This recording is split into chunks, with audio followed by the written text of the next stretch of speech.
네, 박근혜 대통령 탄핵 심판 선고 특보 함께 이야기 나눠주실 네 분 모셨습니다. 방승주 한양대 법학전문대학원 교수, 여상원 변호사, 전주혜 변호사, 이윤상 채널A 사회부 기자 모셨습니다. 네, 안녕하세요. 네, 오늘은 역사적인 박근혜 대통령 탄핵 심판 선고 기일입니다. 조금 뒤인 11시 헌법재판소가 탄핵 결과를 발표하게 되는데요. 2013년 2월 대한민국 대통령으로 취임한 박근혜 대통령. 취임부터 탄핵 심판 법정에 서기까지 그간 대통령으로 어떤 삶을 살아왔을까요? 탄핵 결과를 기다리는 지금은 어떤 마음일까요? 영상 먼저 보고 오시겠습니다.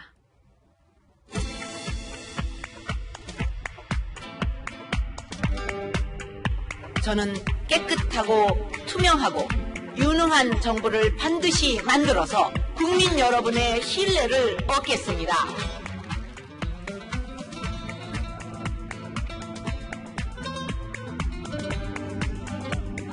한번 물면 한 점이 완전히 뜯어져 나갈 때까지 안 논다 그래요. 다르게 역사를 배우지 못하면 흔히 부정상이 될 수밖에 없습니다. 안중근 의사께서는 차디찬 사흘빈의 감옥에서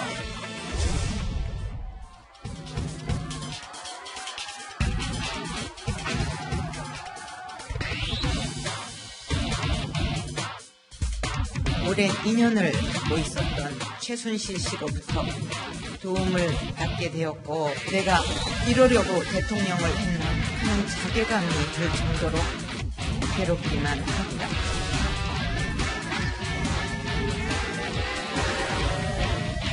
대통령 박근혜 탄핵 소추안은 가결됐음을 선포합니다.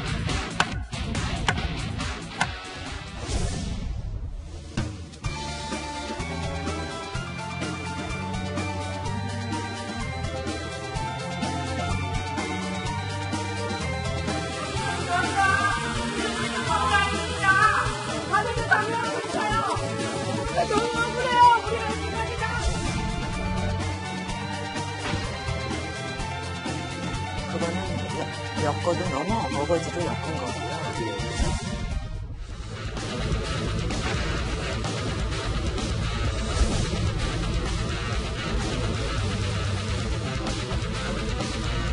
이와 같은 중요한 심판을 차질 없이 진행하여야 한다는 무거운 책임감을 느끼고 있습니다.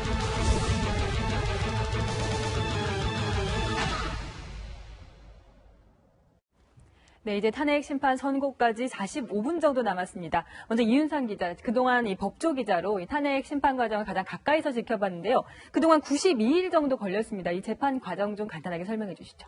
네, 앞서 보신 것처럼 지난해 12월 9일이죠. 국회에서 대통령 탄핵 소추안이 통과가 됐습니다. 그리고 나서 헌법재판소는 곧바로 재판 준비 작업에 들어갔는데요. 해외에 머물고 있던 강일원 재판관이 급거 귀국을 하기도 했고요.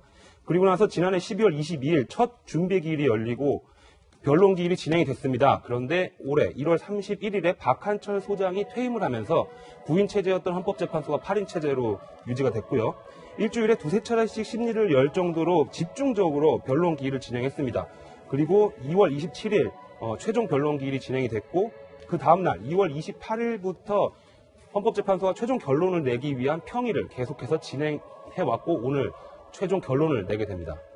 그렇군요. 지금 현재 탄핵 반대 집회가 이어지고 있는 안국동 사거리의 장면을 보고 계신데 정말 많은 보수단체 회원들이 나와서 태극기를 흔들면서 박근혜 대통령의 탄핵을 반대하는 기각을 원하는 집회를 열고 있습니다. 지금 애국가가 울려 퍼지고 있는데 과연 44분여 남은 현재 탄핵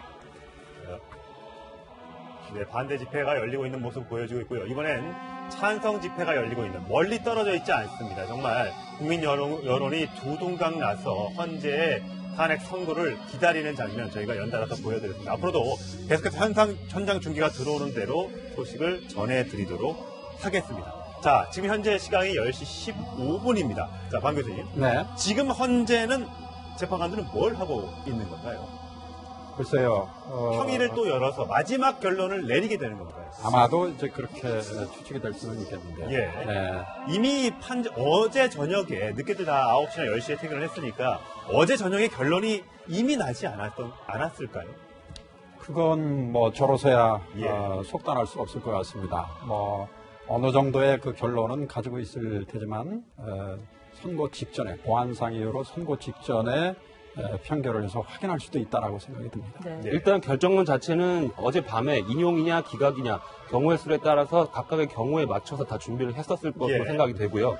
오늘 이제 보완을 위해서 결정을 목전에 두고서 재판관들이 다 같이 평의실에 모여서 어느 쪽 의견을 제시할 것이냐를 놓고 최종 평의를 열어서 편결을 할 텐데요. 네. 아마 지금쯤 진행되지 않을까 예상되고 있습니다. 네, 지금 이 순간 바로 이 최종 결과가 나오고 있을 것 같은데 네. 보통 법원 이 판결을 선고 많이 하는 시간이 10시잖아요. 그리고 예전에 통진단 해산도 10시에 했었는데 오늘 유독 11시로 정한 이유는 굉장히 좀 경론이 오갈 수 있어서 이렇게 정했다는 얘기가 있더라고요. 경론이 오고 가기 위해서는 이미 많은 시간이 지났죠. 네. 그러니까 이것도 중차대한 판결에 대해서 아침에 무슨 결론을 달리한다. 이것 좀 우리가 상상이 어렵고요. 네. 예. 오늘 11시로 한 거는 이때까지 전례와 달리 생중계 방송을 허용했습니다. 네. 그래서 여러 가지 법정에서 시설 같은 걸 충분히 방송 중계 시설을 해야 되고 그다음 이번에 사상 유례 없는 600몇 대 몇의 뭐 방청권 예. 네. 이걸 한 정도로 많은 인원이 지금 관심을 많이 가지고 있고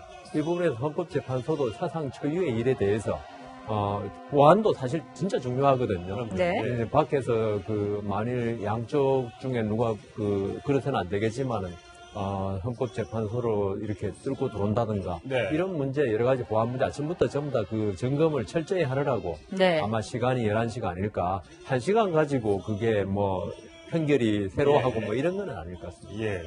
자, 과연 어떤 판단을 내릴지 참 관심이 집중될 수밖에 없는데 일단은 이정미 권한대행이 10시 40분, 그러니까 지금으로부터 한 20분 정도 남았는데 네. 그때 프린터를 한다고 합니다. 프린터를 해서 다 나눠주고 예. 그것을 들고 들어오는 시간이 이제 11시가 된다고 하는데 예. 그만큼 이 내용이 바깥으로 유출돼서는 안 된다는 것을 생각하고 있는 거겠죠. 보안에 극도로 그렇게 신경을 쓸 수밖에 없는 상황일 수밖에 없는 거죠. 예. 네. 원래 판결을 옛날에 이제 판사 출신이시니까 할 예. 때도 이렇게 열심히 준비하십니까? 뭐 어떻습니까? 가장 신경 쓰는 것은 보안 유지입니다. 예. 판결을 주로 파일로 이렇게 작성을 하는데 컴퓨터 파일로 예. 작성을 하는데 그 중요한 그 사건의 경우에는 그 파일의 뭐 비밀번호를 설정을 해서 외부에서 전혀 유출이 될 수 있지 네. 못하게 이제 그렇게 하는 경우도 많이 있고요. 음. 이 사건에 있어서는 여러 가지 그 평의할 때도 다 그 보안 검색을 다 거치고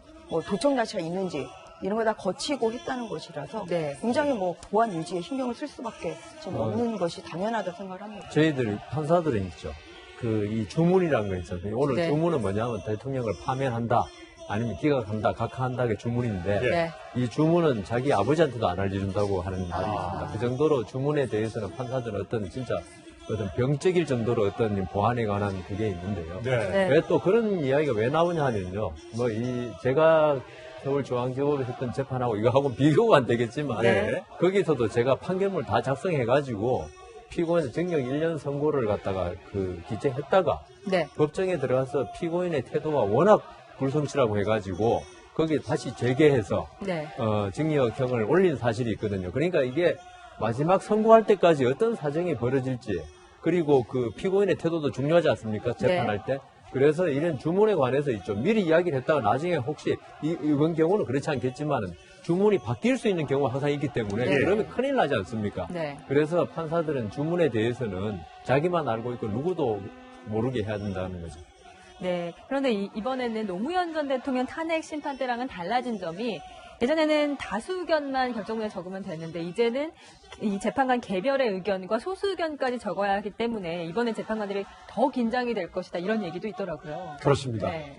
이번 탄핵 심판 때는 혹시 반대하시는 분은 반대 의견을 명시적으로 이제 밝혀야 되기 때문에 네. 예, 그만큼 또 재판관들께서 또 부담감으로 또 작용할 수도 있을 것 같습니다. 네. 네. 그래서 이제 6대2냐, 5대3이냐, 등등의 숫자가 나오는데, 네. 이런 어떤, 그렇게 숫자가 나올 경우에 국민 여론이 다시 두 동강이 날 것을 우려해서 아예 한쪽으로 모든 만장일치로 결정하는 게 좋지 않겠느냐라는 얘기도 나오는데, 물론 설입니다만, 이 가능성도 있다고 봐야 됩니다. 사실 헌법재판소 안팎에서 여러 가지 얘기들이 많이 나오고 있습니다. 관측, 전망, 나름의 분석들을 다 각각 내놓기 때문인데요.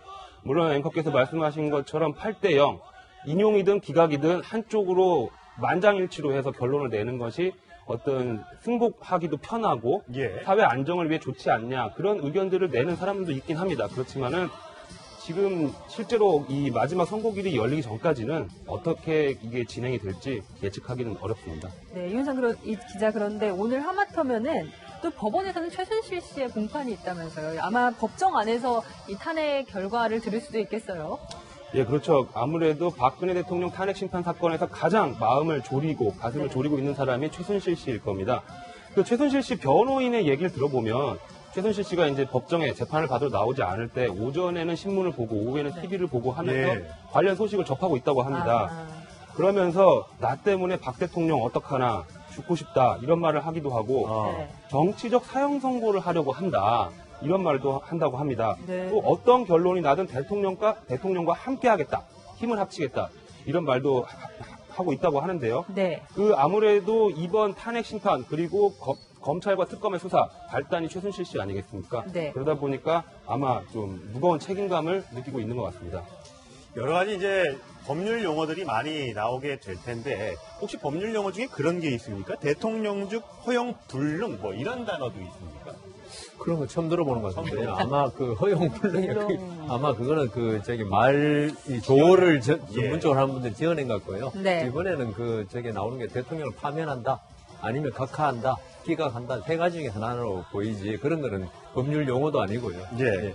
알겠습니다. 이게 이 시각 현재 탄핵 반대 집회와 탄핵 찬성 집회의 영상을 보여드리고 있는데 자유한국당 조원진 의원이 마이크를 잡고 태극기를 흔들면서 박 대통령의 탄핵이 절차가 잘못됐고 내용도 틀렸다면서 저기 성조기도 등장하고요. 태극기도 등장하고 정말 많은 분들이 모여 있습니다.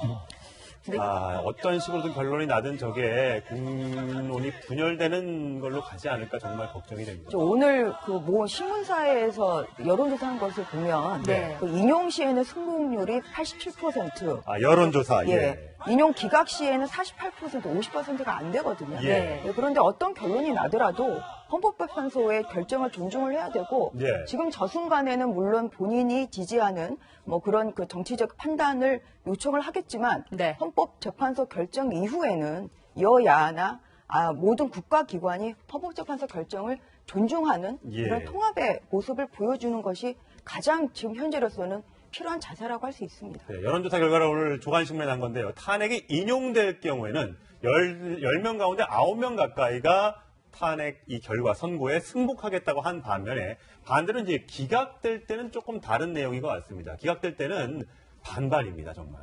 거의. 네. 승복하지 않겠다는 의견도 반이나 되기 때문에 저런 판재 선고가 내려졌을 때 국론 분열이 참 우려가 되고요.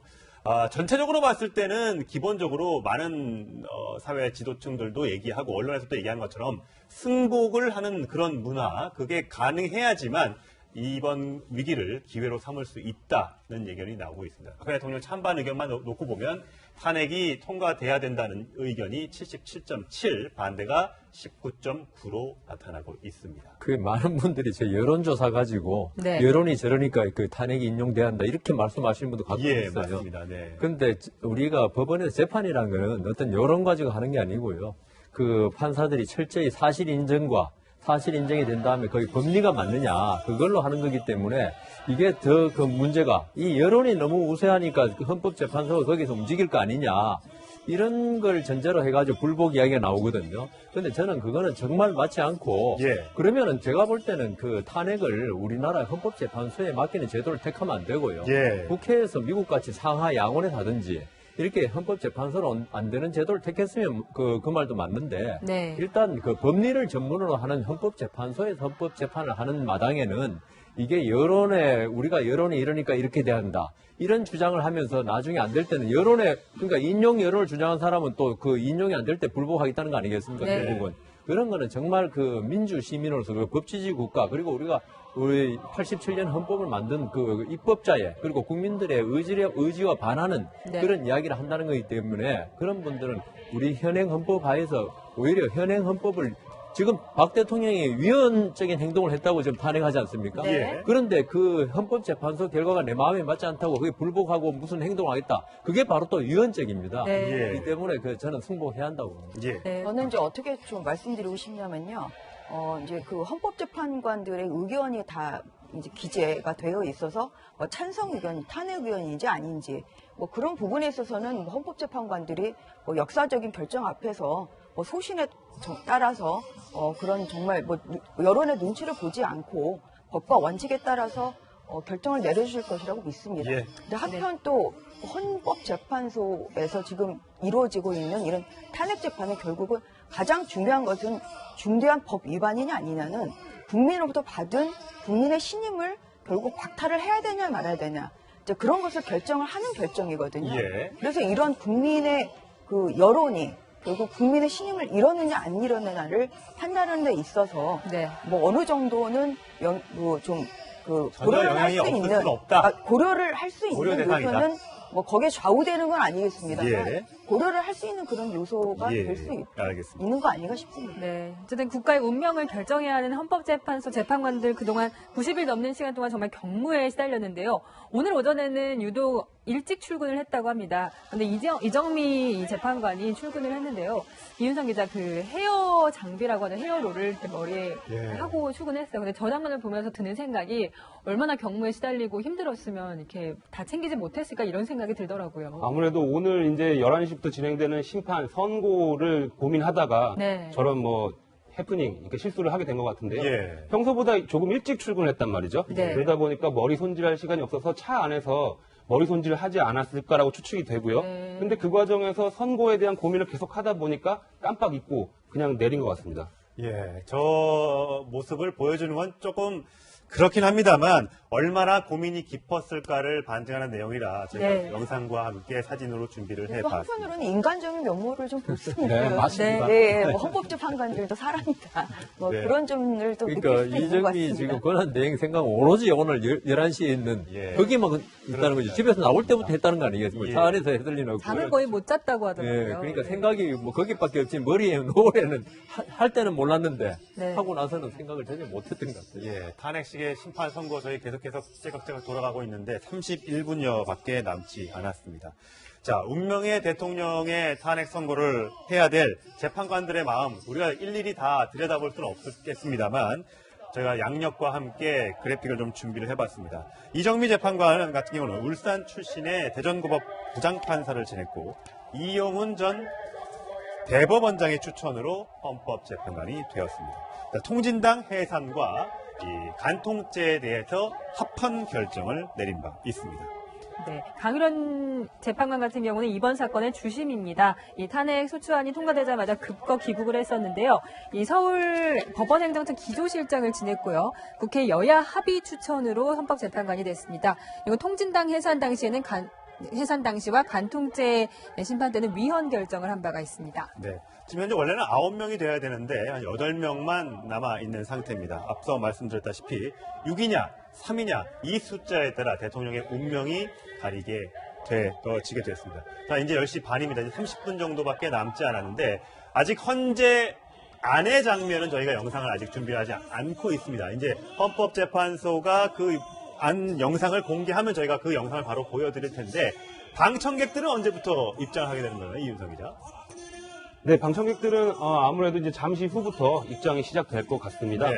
그 보안 검색을 해야 되고 보안 검색에 또 시간이 걸리기 때문에 20분 전이나 30분 전 지금 내부의 모습이 보이고 있지 않지만 취재진과 방청객들이 그 대심판정 앞에 길게 줄을 서고 입장을 대기하고 예. 있을 걸로 보여집니다. 아직 들어가지 않고 바깥에 줄을 서고 있다가 네. 문이 열리면 그때서야 입장이 되는데 그 시간이 10시 30분 또는 40분이 된다. 이 말씀이시군요.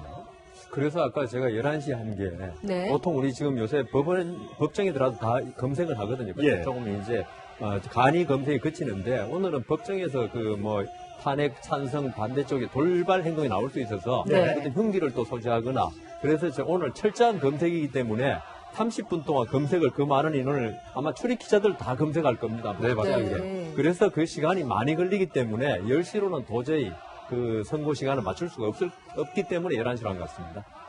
예. 자, 저희가 어떻게 이 헌재가 최종 결정을 내는지 그래픽을 좀 준비를 했는데 보면서 설명을 좀 드리도록 하겠습니다.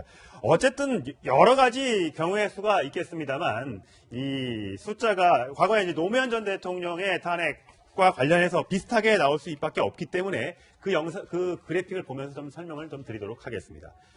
자, 국회 탄핵소추 의결 과정이 적법했는지, 적법했다고 하면 오른쪽으로 내려가게 되죠. 헌법 혹은 법률을 위반했는지. 그래서 적법을 하면 중대한 법 위반인지를 판단해서 중대한 법이면 파면, 그러니까 피청구인을 파면한다. 이런 결론이 내려지게 되는 것이고요. 처음부터 이게 아예 부적합하다 하면 각하 쪽으로 가지만 네. 이게 적법으로 갔다가 다시 헌법이나 혹은 법률을 위반하지 않았다고 하면 기각이 되는 것이고요. 또다시 적법으로 내려와서 중대한 법 위반인가 중대하지 않다. 이러면 또 기각으로 가기 때문에 여러 가지 경우의 수가 있는 겁니다. 네, 그렇습니다. 네. 그래서 이제 각하 주장을 또 뭐 열심히 변호인 측에서 이제 하고 있습니다만, 예, 그 부분이 좀 받아들여질지는 저는 의문입니다. 근데 왜 거기는 5명을 숫자를 넣습니까? 5명이 그러니까 각하의 의견을 내야지만 각하돼야 된다고 하는데, 예. 그건 왜 그런 걸까요? 뭐 탄핵 의견을 이제 받아들이려면은 이제 그것은 뭐 6명이 찬성을 해야 되는 것인데요. 이제 그렇지 않다 그러면 이제 기각이나 각하냐. 네. 두 개 중에 하나가 이제 되는 것이죠. 그런데 이제 8명 중에 결국 이제 과반이 되려면은 5명이 돼야 되기 때문에. 예, 그래서 5명의 각하 의견이라고 하면 주문은 각하가 되는 것이고요.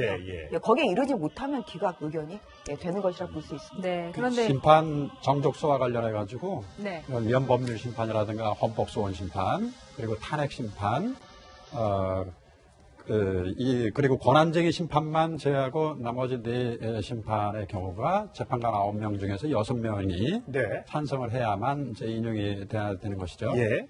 그리고 이제 이 소송 요건을 구비했는가 여부에 관한 문제는 다수결로 말하자면 5명이 찬성하게 되면 그것이 이제 각하되도록 되어 있기 때문에 이제 그렇습니다. 그렇군요. 네. 지금 마지막 판결 절차를 거치고 이제 조금 뒤면은 이 결정문을 프린트할 것 같습니다. 그런데 이 판결이나 평의 절차가 얼마나 격렬하냐면요. 전 헌법재판관 같은 경우는 이런 얘기도 했습니다. 함께 들어보고 오시겠습니다. 우리 선배분 가운데는 두 분이 서로 그 합의에 싸워가지고 평소에 말도 안 하고 지금까지 아마 말 안 할 거예요. 작은 일은 양보할 수 있지만 국가의 존립에 관한 인생이 서로 다른데 어떻게 양보합니까? 네, 그러니까 정말 선후배도 없고 정말 중요한 결정을 내리는 거니까 격렬하게 토론을 하는 것 같아요. 뭐 선후배가 없는 건 아니고요. 네. 그냥 평소 뭐 일반적인 생활에서 식사 시간이라든가 이럴 때는 선후배 있죠. 네. 있는데 이 평의에 들어가면은 헌법재판소는 진짜 그 본인의 소신을 굽히지 않는 분도 많고요. 그 다음 또 잠시만요. 자, 박근혜 대통령 측 대리인 서석구 변호사 얘기를 들어보시겠습니다. 해가지고 그야말로 헌법적 가치를 재확인하고 대한민국 국민들에게 희망을 주었던 헌법재판소의 재판관들의 법과 양심을 기대하기 때문에 마지막 결론에 나선 겁니다. 그리고 우리가 위기 때마다 대한민국을 구해줬죠. 하느님께서는. 그래서 우리나라가 일제 식민지 했던 그 당시에도 미국이 그 2차 대전에 참전함으로 인해 가지고 하나님께서 대한민국을 독립시켜줬고, 물론 우리나라의 독립운동도 치열했지만은 그리고 또 6.25 때는 중국과 러시아의 사주를 받아가지고 대한민국이 북한이 무력 난침했을 때도 유엔군과 미군을 도구로 해가지고 대한민국을 구해줬습니다. 그래서 위기 때마다 대한민국을 구해준 하나님의 성령의 역사를 믿기 때문에 오늘 이 역사 속에서 헌법재판관들의 마음을 움직여가지고 좋은 판결이 선고되리라고 기대합니다. 국민에게 희망을 주는 판결이 선고되기를 기대합니다. 감사합니다.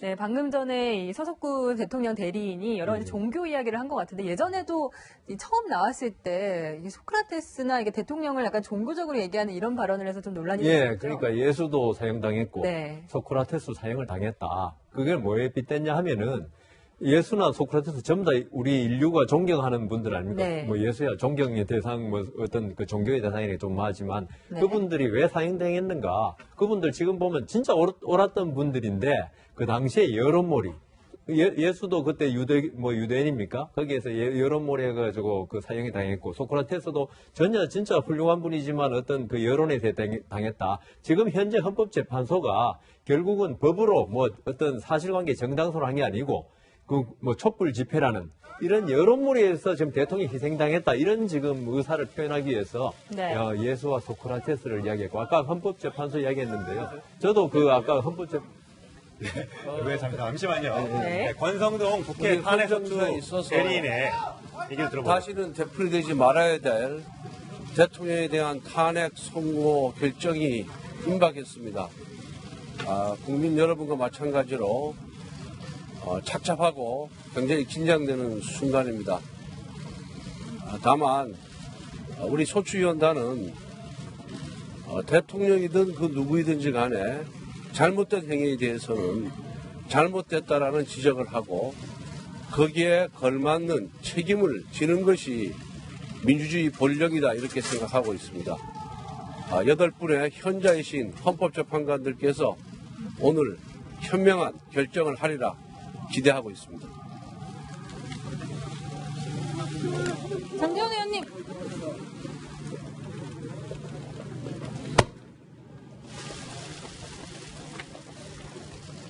네.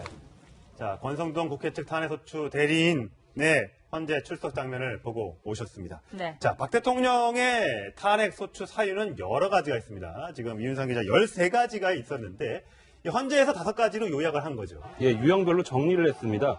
뭐 최순실 씨 등 그런 비선 조직에 의한 국정농단 사건, 그리고 대통령으로서의 어떤 권한 남용, 그리고 이제 특검이나 검찰 수사 단계에서는 문학의 블랙리스트 사건을 얘기하는 걸 텐데요. 네. 그다음에 언론의 자유 침해, 이 부분은 이제 정윤회 문건 유출 사건 당시에 예. 모 언론사 사장이 자리에서 물러나도록 했다는 그런 부분이고요. 예. 그다음에 생명권 보호 의무와 직책 자, 상실 의무 지금 위반. 제가 화면에 이번 권한남용에 다시 한번 좀 부탁드릴게요.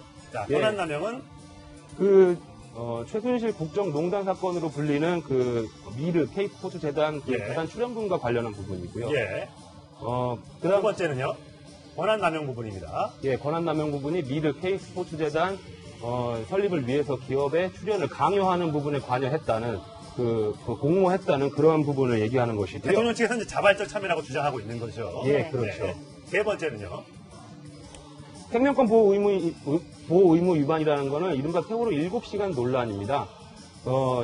이 세월호 침몰 사고 직후에 적절한 대응을 하지 않아서 어마어마한 인명피해를 냈고, 또 중앙재난안전대책본부에 뭐 오후 5시가 넘어서 예. 도착한다든지 그런 부분에 대해서 그러한 그 부적절한 직무 수행이 부적절하다는 논란을 낳고 있는 직무 수행이 헌법의 생명권 보호 의무를 위반했다는 부분이고요. 그런데 이제 대통령 측은 관저에서 할 거 다 했다라고 주장하고 있습니다. 네, 그렇습니다. 네. 예. 네 번째는요. 그 다음에 언론의 자유 침해입니다. 이른바 정윤회 문건 유출 사건 당시에 언론사 사장에 대한 해임을 강요하고 그런 부적절하게 자신의 권한을 남용했다는 부분에 있어서 언론의 자유를 침해했다고 지금 쟁점으로 올라가 있는 것입니다. 네, 5번째 마지막은 어떻습니까?